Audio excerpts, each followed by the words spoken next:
Welcome to another episode of Creepier Features. I'm your host, Bernard Bruhaha. Say it with me now. Bruhaha, Bruhaha, Bruhaha.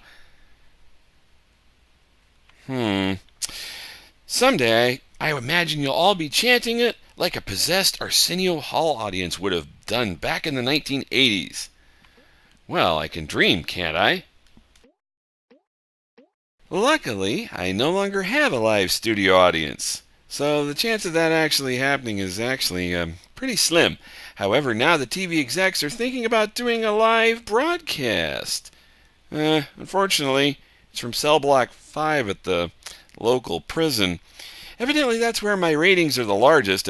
I do get a lot of fan mail from the inmates, too, which I should be grateful for.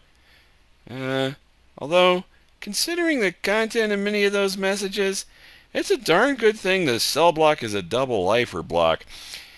I hope that all you guys want when I visit is my autograph.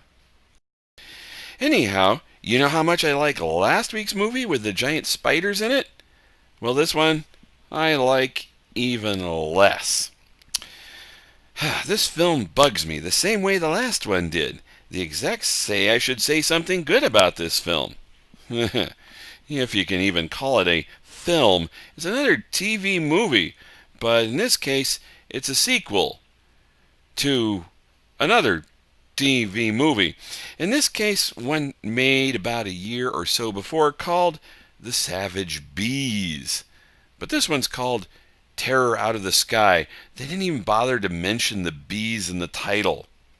Say something nice about it? Yeah, I plead the fifth. This movie came out just after Christmas in 1978. Just after Christmas. Nothing says the holidays like a giant killer insect TV movie. I suspect it was released in retaliation for the theatrical release of The Bees about a month before, which of course was a reprisal for the summertime attack of Irwin Allen's The Swarm, which came out, well, the summer before.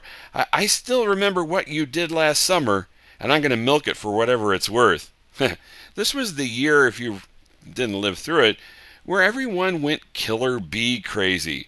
Funny thing is, though, the original TV movie, The Savage Bees, it was the trendsetter for this film, coming out first, way back in 1976, with lines like, "Oh my God, his mouth is full of bees." This is one film you probably don't want to be chowing down to while you're watching it. On the other hand, if you're watching this film on a Friday night and you are not in prison, you probably need to go on a diet anyhow. There, I said something nice. Yeah, maybe. No? No. Okay. Sorry, the execs are sending me messages via these cue cards. Say something nicer, they say. Well, tonight's movie is not all that long, so you won't have to suffer too much before I come back on and... What? Not the type of nice you want. Okay.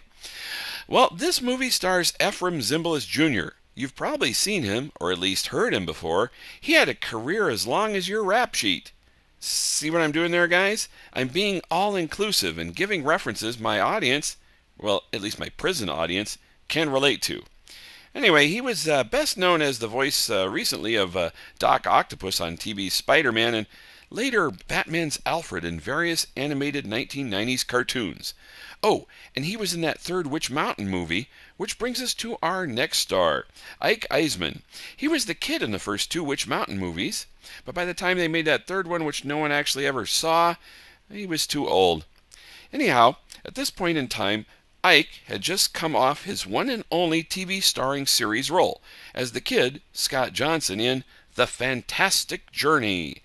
Now, that's not to be confused with the movie about the dog and the cat traveling together. This was the show that had Jerry Martin and Roddy McDowall traveling around in an island through different zones of time and space. Unfortunately, it was opposite Little House on the Prairie, and faster than you could say Harsh Realm, it was canceled. Oh, Dan Haggerty is in this movie too. It's hard to hate a movie that stars TV's Grizzly Adams. But in this case, I'll make an exception. What? Stop waving those cue cards all around. Okay, I'll say something nice. Next week's movie will be better. Whatever the heck it is. What? Not nice enough? Oh, here we go. I'll be back after the movie. Heh, and that is nice. What? Seriously? You want... I'll see you after the movie. Seriously, what were you looking for?